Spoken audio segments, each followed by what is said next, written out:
feel like hell. They say the first one hurts the worst. How many psionics did your dad have? I don't know, like 4 or 5? All the psionics in the world couldn't have saved him from that terrorist ambush. That's why you've always got to keep your eyes open. And watch your ass. Nothing too shocking. Maybe it's time you tried it out. Run the gauntlet and get your butt out alive. And watch your ass.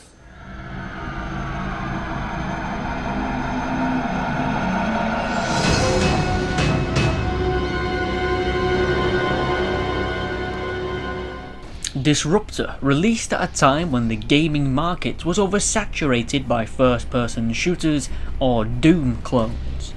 The widely popular game development team Insomniac would start their game portfolio by making one that stood tall over the rest.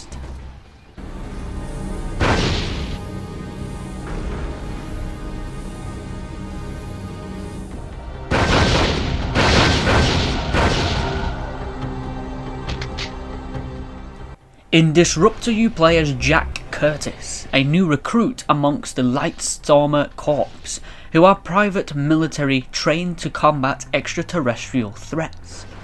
Throughout the game you'll work your way up the ranks and protecting Earth, Mars and other planets from alien invasions.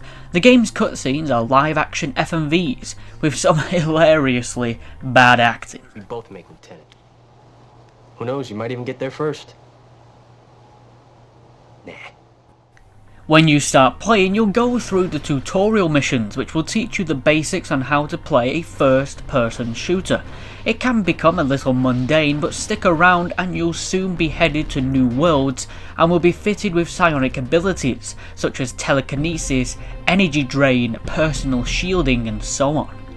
This is what sets Disruptor apart from other Doom clones of the time, being able to use various powers in the levels along with a brilliant variety of firepower to possess, such as laser rifles, double-barreled plasma guns and many more.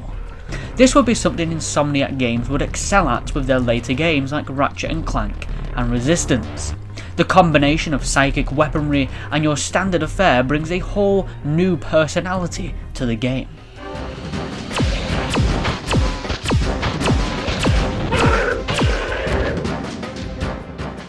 Disruptor consists of 13 varied and highly detailed levels. You'll be investigating the frozen wastelands of Antarctica one minute and off to the rocky exteriors of Mars the next.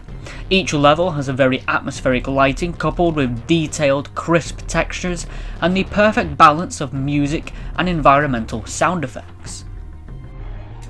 The controls for the game are simplified, and it's to ensure the focus is on the action and enjoyment of shooting through each level instead of fighting against the controls. But that's not to say that the game is easy, because it far from isn't. The game increases in the challenging drastically throughout as ammo and health drops become less and less frequent.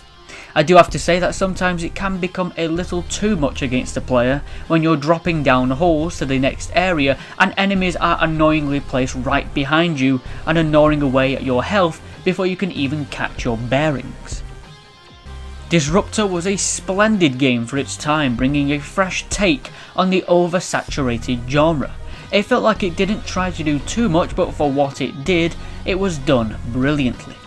While the cutscenes weren't the greatest, and today it could put you off watching them, and the difficulty was hit or miss at times, Disruptor was still a great game to start off Insomniac's entry into video games, and they only got better from there.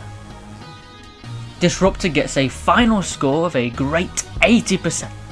It's worth checking out if you like first-person shooters in the old-school style on the PS1, and until next time when we cover more Insomniac games, stay tuned, adios.